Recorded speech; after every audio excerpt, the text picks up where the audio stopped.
दोस्तों, क्या बाकायब एक डॉल्फिन अपने मालिक को नुकसान पहुंच सकते हैं? क्या बाकायब वो डॉल्फिन जिसे बचपन से प्यार मिला, ख्याल मिला, शोहरत मिली, जिसे इंसान को मोहब्बत की मिसाल समझ जाती था, उसने अपनी मालिक को जख्मी कर दिया?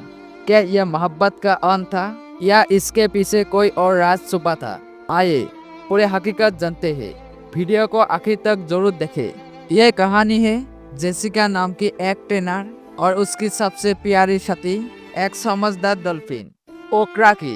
ओकरा बचपन की समुद्र की गहराइयों में बिता। वो अपनी माँ के साथ खेलता, छलांग लगाता और आज़ादी के लहरी में सांस लेता। लेकिन एक दिन शिकारी जालों ने उसकी दुनिया तोड़ दी। उसकी माँ फंस गई और ओकरा इंसान के हाथों कैद होकर एक पार्क में पहुंच गया। समय बीता और ओरका उसे पार्क का सितारा बना गया। जेसिका उसकी ट्रेनर बनी और धीरे धीरे उसका रिश्ता ओरका से दोस्ती से भी बढ़कर परिवार जैसे हो गया। हर शो में जब ओरका पानी में छलांग लगाता तो तालियां गूंजती और बच्चे के चेहरे खिल उठते।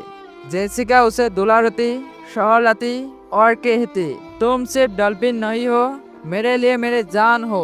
लेकिन धीरे धीरे ओरका का व्यवहार बदलने लगा। वो पहले जैसे खुश मिजाज नहीं रहा। कभी ख्याल को नजरअंदाज करता, कभी पानी में चुपचाप घूमता रहता। एक दिन उसने जेसिका की और ऐसे उदास आंखों से देखा, मानो कहना चाहते हो मैं खुश नहीं हूँ। जेसिका ने सोचा शायद थकान है, लेकिन अंदर ही अंदर उसे फिक्र होने लगी। फिर आया शो का दिन। हजारों लोग बैठे थे, तालियां बज रही थी और ऐलान हुआ, आप देखने वाले हैं जेसिका और ओरका का शानदार शो। पहला करतब परफेक्ट रहा। ओरका ने छलांग लगाई और गेंद को छुआ, तालियों को खटखटाई हुई। लेकिन जैसे ही दूसरा स्टेज शुरू हुआ, जेसिका पानी में उतरी और ओरका को पास बुलाया और अचानक ओरका ने पूरी ताकत से उसका हाथ अपने दांतों में दबा लिया।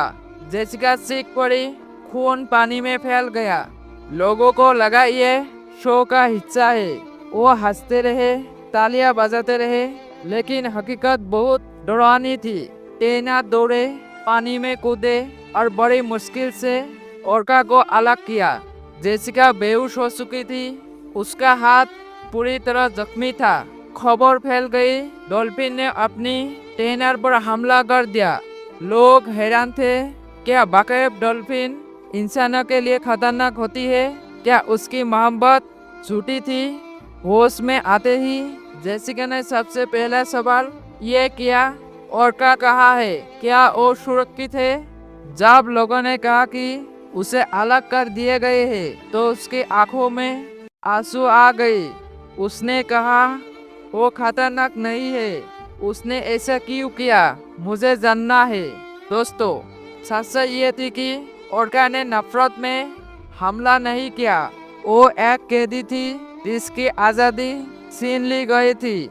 समुद्र का वो मासूम खिलाड़ी जो लहरों के साथ जीता था, आप छोटे से तालाब में रोज करतब करने को मजबूर था। उसके भीतर दर्द था, गुस्सा था और शायद वही उसके व्यापार का कारण बना। तो दोस्तों, ये कहानी हमें एक सबक देती है, जानवर चाहे कितने भी प्यारे क्यों ना हो, उनके असली जगह इंसानी शो नहीं, बल्कि उनका अपना घर, उनका प्राकृतिक माहौल है।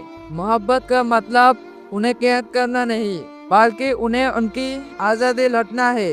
तो दोस्तों, आप क्या सोचते हैं? क्या डॉल्फिन और दूसरे समुद्र जीवों को शो पार्क में रहना सही है या उन्हें समुद्रों में आज़ाद सीट देना चाहिए? अपनी राय हमें कमेंट में ज़रूर लिखें। और अगर आपको ये कहानी अच्छी लगी तो चैनल को सब्सक्राइब करें, ताकि ऐसा और हकीकत भरी कहानियाँ आप तक पहुँचती रहे।